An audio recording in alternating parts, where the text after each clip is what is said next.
In a world where the rich and powerful often move in circles far from the struggles of ordinary people, sometimes fate creates a bridge no one can explain. Imagine this: an elderly billionaire woman, dressed in pearls and dignity, sits down at a quiet corner of a restaurant. A waitress approaches with a polite smile, just trying to make it through another long shift. Then it happens. The billionaire suddenly freezes, grabs the young waitress's hand, and gasps. Right there, on her wrist, is a birthmark. The exact same one her lost daughter had decades ago.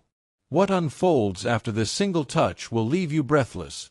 A story of wealth, lies, betrayal, and the miracle of bloodlines that refuse to stay hidden forever. Before we dive in, don't forget to like, comment, and subscribe to the channel. Your support helps us continue bringing you stories that stir the soul and open the heart. Amelia Carter was no stranger to hard work. At just 22 years old, she had already lived a life of exhaustion and resilience. She worked double shifts at Maplewood Diner, a small-town restaurant where the neon sign buzzed louder than most of the conversations inside. Her mornings began at 5, helping her landlord's wife sweep the porch for a few extra dollars, and her nights ended after midnight, her shoes soaked in grease and her pockets heavy with just enough tips to cover rent and cheap groceries. Amelia was used to people looking past her. Customers saw only a uniform, not the girl wearing it. She moved with quiet efficiency, always polite, but rarely noticed. What most didn't know was that Amelia carried a silent ache. She had grown up in foster care, bounced from one home to another, never knowing her real parents. The only clue about where she came from was a strange crescent-shaped birthmark on her wrist, something every foster parent seemed to comment on but no one could explain. At night, when the world quieted, Amelia would sometimes trace the mark with her finger and whisper, "Who are you?" She wondered if her real mother had the same mark. She wondered if someone, somewhere, was missing her. But most of all, she wondered if she would ever matter to anyone in this world.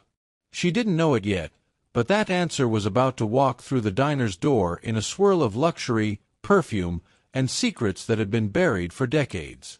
On the other side of town, life was painted in a very different color. Eleanor Whitmore, a woman in her late 70s, lived in a grand estate that overlooked acres of manicured gardens and fountains. To the outside world, she was the picture of success, the billionaire widow of Richard Whitmore, a man who had built an empire in shipping and real estate. People saw the pearls around her neck, the chauffeur-driven cars, the elaborate charity galas. But behind closed doors, Eleanor carried a wound that no wealth could heal. Decades ago, she had lost her only daughter, Catherine. The girl had been barely 5 when she vanished during a family vacation overseas. Search parties, detectives, endless bribes, nothing had ever brought Catherine back. The newspapers had feasted on the story, calling it "The Heiress Lost at Sea." Eleanor never stopped searching. For years, she woke from dreams of a little girl laughing in the garden, only to remember that the child was gone. Some nights she would sit in Catherine's untouched bedroom, tracing her tiny dresses with trembling fingers, whispering prayers that went unanswered. Her family grew weary of her grief. Her late husband had urged her to move on. Her distant relatives whispered that her obsession was unhealthy. But Eleanor didn't care. A mother never stopped searching, not in her heart, not in her bones. By now, she was a woman of age, her silver hair coiled neatly into a bun, her walk slower but her eyes sharp as ever. She had learned to mask her pain beneath elegance. Still, every time she looked at her wrist, she remembered, Catherine had a small crescent-shaped birthmark in the exact same spot. That mark had become her obsession. She kept paintings, sketches, and old photographs of it, a symbol of what she'd lost. So when Eleanor decided to dine quietly at a small-town restaurant that evening, seeking a simple escape from her loneliness, she had no idea fate was about to place that very mark right back into her life. Not in memory, but in flesh and blood. The bell above the diner door chimed softly, drawing Amelia's tired eyes away from the counter. She glanced up and saw a woman unlike the usual customers who wandered in after work. Eleanor Whitmore stepped inside with an air of quiet grace, wrapped in a long cream-colored coat, her pearl earrings catching the glow of the neon sign. Even in such an ordinary place, she radiated wealth, not the loud, showy kind, but the kind worn by those who had lived with privilege all their lives. The diner went silent for a moment, the way a room sometimes does when someone important enters without meaning to. But Eleanor wasn't looking for attention. She scanned the booths, chose the far corner by the window, and sat down slowly, as though she carried more weight than her elegant shoulders could bear. Amelia grabbed a notepad and approached with her usual polite smile. "Good evening, ma'am. What can I get for you tonight?" Eleanor looked up. For a second, her tired blue eyes softened. The waitress standing before her wasn't what she expected. No heavy makeup, no fake cheer. Just a young woman with a kind face, wisps of brown hair escaping her bun, and eyes that seemed older than her years. "I'll have a cup of tea. Earl Grey, if you have it," Eleanor replied, her voice calm but edged with weariness. Amelia nodded and scribbled quickly. As she turned to leave, Eleanor's gaze fell lower and froze. There, peeking out from beneath Amelia's rolled-up sleeve, was a crescent-shaped birthmark.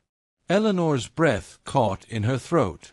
Her hand trembled on the table. For a moment she thought her eyes were betraying her, playing cruel tricks the way grief often did. But no, it was there, clear as day. The very same shape she had memorized decades ago on her daughter's tiny wrist. When Amelia returned with the tea, Eleanor's composure broke. Her hand darted out, grasping Amelia's wrist with surprising strength. Amelia gasped, nearly spilling the cup. "Ma'am?" she asked, startled. Eleanor's eyes widened, filling with tears that blurred her vision. Her lips trembled as she whispered, "This mark? Where did you get this mark?" The entire diner seemed to shrink into silence. Amelia looked down at her wrist, confused, pulling slightly away. I was born with it." "Why?" Eleanor's voice cracked as decades of grief and hope collided in her chest. "My daughter had this exact same birthmark, and she was taken from me so long ago." The tea sat untouched. The wealthy grandmother and the struggling waitress stared at each other, the air between them charged with something bigger than coincidence.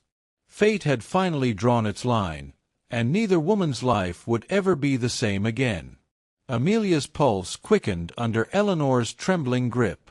She had been grabbed before, rude customers, drunken late-night patrons, but this was different. The woman's hand shook as if she had just seen a ghost. Eleanor's voice wavered. "You don't understand, dear. My little girl, she had this same crescent on her wrist. I used to trace it every night when I tucked her in. It was hers. It was Catherine's." Amelia blinked, pulling her hand gently free but unable to shake the chill that ran through her. I don't know who Catherine is. I've had this mark my whole life, but it doesn't mean—" She stopped herself, suddenly defensive. Years in foster care had trained her to avoid hope. Hope was dangerous. Eleanor dabbed her eyes with a silk handkerchief, trying to steady her breath. "Please, child, tell me about yourself. Where are your parents? Who raised you?" The words pierced Amelia in a place she rarely let anyone see. She shifted uncomfortably, glancing around at the other diners, who were now sneaking curious looks at the strange scene unfolding in the corner booth. "My parents," Amelia said softly. "I don't know. I grew up in the system. Foster homes. Nobody wanted to keep me long. That's all I know." The room seemed to tilt for Eleanor. She pressed her palm flat against the table to steady herself. The resemblance was uncanny, not in features, but in fate. A child with no parents. A mark identical to Catherine's. Her voice dropped to a whisper, as if speaking too loudly might shatter the fragile possibility. "My dear, what is your name?" "Amelia," she said, her voice steadier now, though her heart raced. "Amelia Carter." Eleanor let the name roll on her tongue, testing it against memory. It wasn't Catherine. But Catherine had been taken as a child. Names could change. Lives could be rewritten. Eleanor leaned forward, her elegant frame trembling. "Amelia, forgive me, but I must ask, would you be willing to speak with me more outside of this place? There are things you deserve to know. Things that might explain who you really are." Amelia frowned, torn between suspicion and an ache that had lived inside her for years, the ache of not knowing. "Why me? You don't even know me." Eleanor's eyes shone, firm yet fragile. "Because when I look at you, I don't see a stranger. I see the echo of the daughter I lost. And I will not let this chance slip away." The tea had long gone cold, but something far more powerful had been stirred, a recognition neither of them could dismiss, no matter how impossible it seemed. The diner's hum returned as Amelia stepped away from the booth, her heart pounding. She didn't know what to think. In her 22 years of life, no one had ever grabbed her hand with such desperation, no one had ever looked at her like they knew her. After her shift ended, Amelia found herself outside under the buzzing neon sign, where Eleanor's sleek black car waited. Against every instinct, she agreed to ride with the older woman. Something deep inside whispered that answers, the one she had prayed for in silence, might finally be within reach. Eleanor's mansion loomed like something out of a dream, its grand pillars glowing under the moonlight. Amelia felt out of place in her grease-stained uniform, but Eleanor ushered her inside with surprising warmth. The house smelled faintly of lavender and old wood. Paintings lined the walls, most of them portraits. And as Amelia's eyes moved across them, she froze. One painting, slightly faded with time, showed a little girl with soft brown curls and a mischievous smile. On her wrist was a faintly visible crescent-shaped birthmark. Amelia stepped closer, her chest tightening. "Who is this?" she asked, though part of her already knew. Eleanor's voice quivered. "My Catherine. She was only 5 when she disappeared. That mark, it was hers." The room felt heavier, as though the air itself carried the weight of secrets too long buried. Amelia pressed a hand to her own wrist, suddenly aware of the strange parallel. "I don't understand," Amelia whispered. "If your daughter disappeared so long ago, what does that have to do with me?" Eleanor's face hardened with determination. "Because, Amelia, I never stopped searching. And though people called me mad, I knew my Catherine was alive. Somewhere. Somehow. You might be the answer." She moved toward a large wooden chest in the corner and opened it. Inside were files, photographs, and yellowed newspaper clippings. She pulled out one, "Whitmore heiress lost during family holiday. Search continues." Amelia scanned the article. The date. The name. The photo of the little girl. All of it made her head spin. Eleanor continued, her voice breaking. "I paid detectives, begged governments, traveled across oceans. But every trail ended cold. Then nothing. No body. No closure. Just silence." Amelia felt her knees weaken. She had always known she was abandoned, but never why.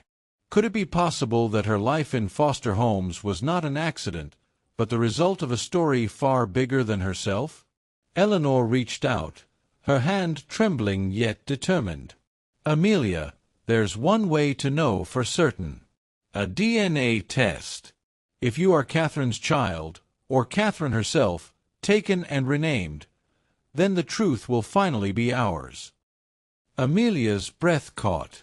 Her entire life, the loneliness, the unanswered questions, the silent ache, balanced on the edge of that possibility.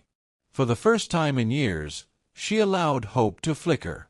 But with it came fear. Because answers never came without consequences. The following week blurred into restless nights and nervous mornings. Amelia couldn't focus at the diner, her mind looping through the same questions. What if she's right? What if I really belong to a family I never knew? Eleanor had wasted no time. With the urgency of a woman who had waited decades, she arranged a private DNA test. The swabs were quick, clinical, and left Amelia feeling both invaded and strangely lighter, as though she had placed part of her life in the hands of fate. But not everyone welcomed the idea. The Whitmore estate, though vast and silent, was not empty. Eleanor's grandson, Charles Whitmore, a sharp-faced man in his 40s, confronted them one evening as Amelia sat in the drawing room. "What is she doing here?" Charles snapped, his tailored suit straining as he pointed at Amelia. Eleanor straightened her shoulders. "She may be family." Charles scoffed. "Family? Mother, you've fallen for delusions before. Every year it's the same. You drag in some stranger, clinging to your lost fantasy. And every time, it's nothing but disappointment." His gaze cut into Amelia like a blade. "And this girl, she's after one thing. Money." Amelia flushed, shame and anger rising in equal measure. "I never asked for money. I didn't even ask to come here. You dragged me into this." Eleanor's voice sharpened. "Enough, Charles. You forget yourself. This girl deserves answers." Charles sneered, pacing. "Answers? Or inheritance? Don't you see what's happening? The moment word gets out, lawyers will swarm, the media will tear us apart, and your precious fortune will hang in the balance. All because you can't accept that Catherine is gone." Eleanor's eyes flashed, but her voice wavered. "And if she isn't gone? What then?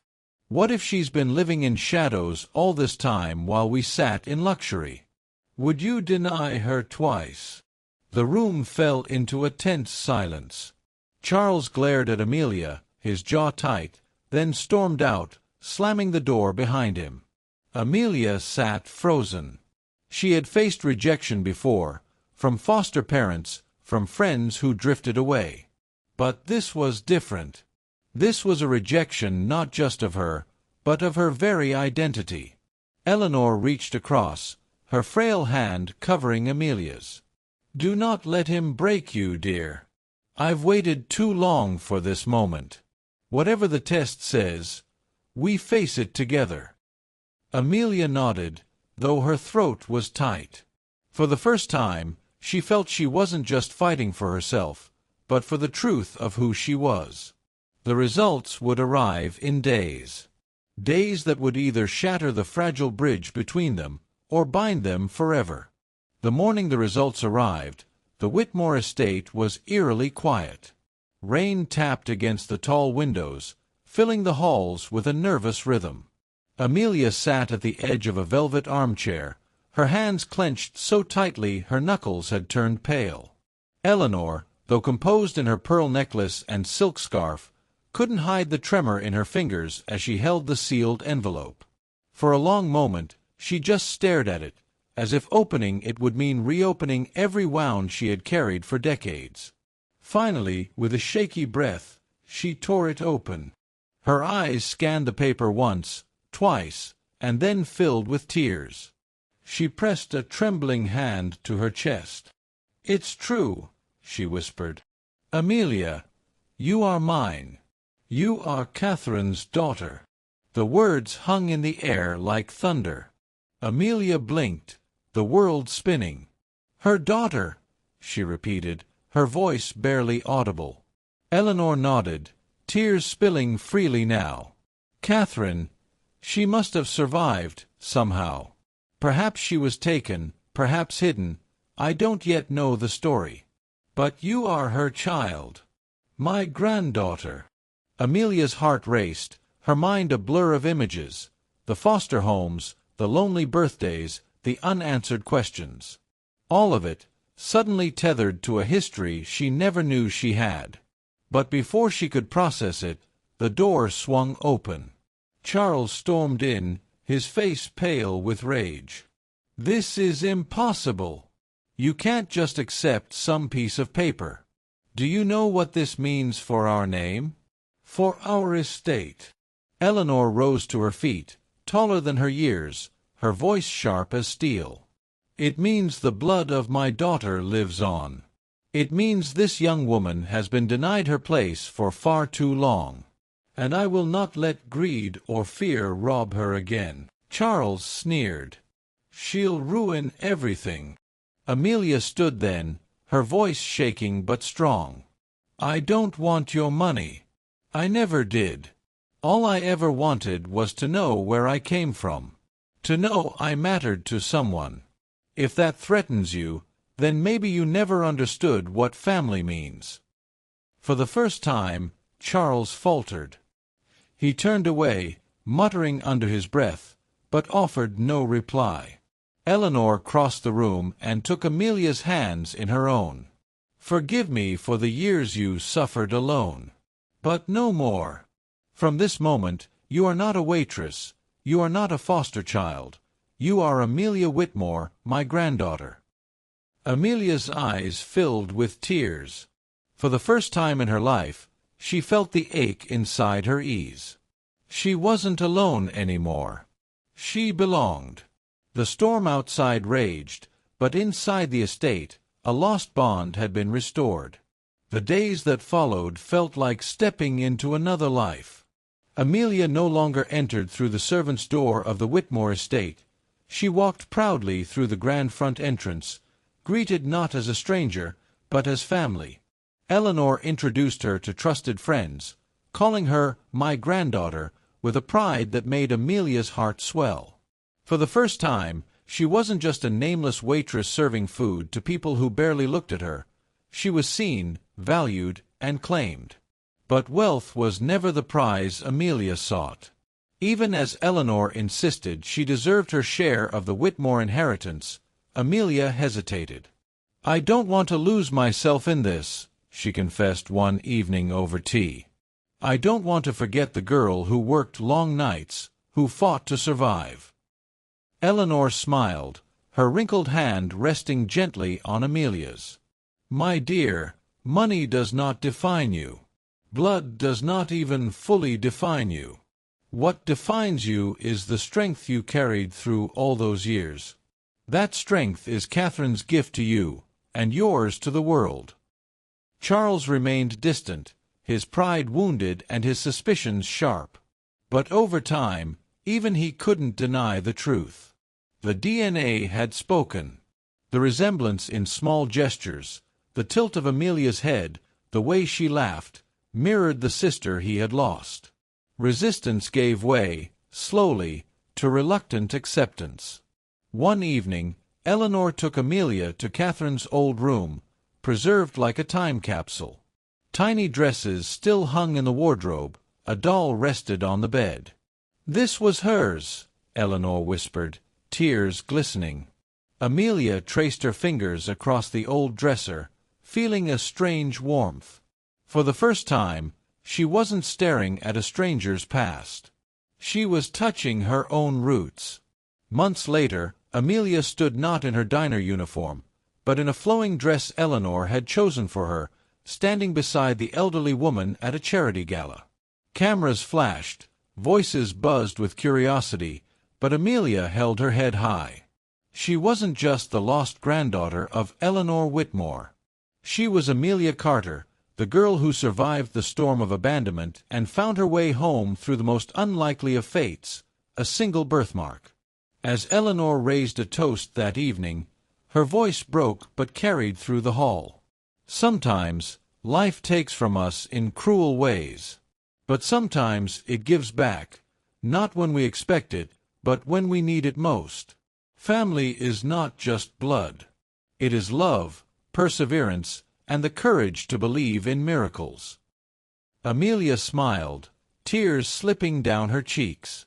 For the first time, she understood what it meant to belong. And for everyone watching, in that room, or listening to this story now, the message was clear. Never underestimate the power of hope. Even the deepest wounds can find healing when love refuses to let go. And that was the story of Amelia and Eleanor, a waitress and a billionaire grandmother bound by fate, blood, and an unbroken mark of destiny. If this story touched your heart,